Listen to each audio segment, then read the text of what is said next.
এখন রান্না হবে পটল আলু পোস্ত। পরিমাণ মতো একটু তেল দেবো।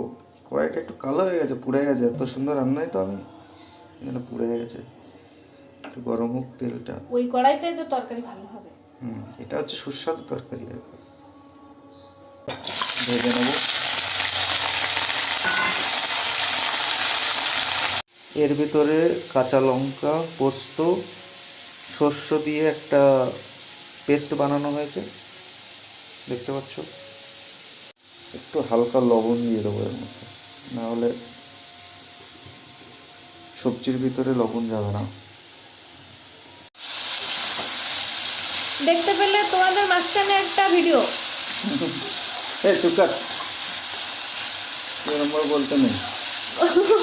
পটল আলু নরম চড়ম করছেন শেফ এলএস।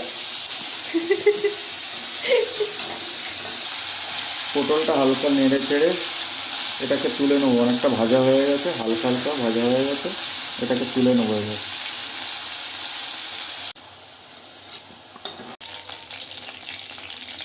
একটু কালো জিরা দিলাম, দেওয়ার পর একটু পেস্টটা দিয়ে দেবো।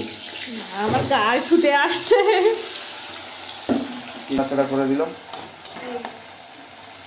একটু হলুদ দিলাম, লবণ দিলাম,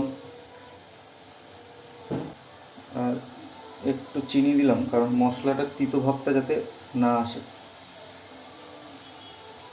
একটু লাল লাল ভাব হয়ে আসলে আলু পটলটা দিয়ে দেবো,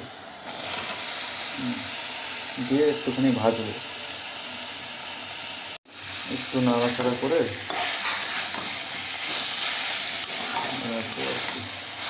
ব্লেন্ডারের ভিতরে যে মশলাগুলো ছিল ওর ভিতরে জল দিয়ে হালকা কড়াইতে ঢেলে দেবো, হালকা করে।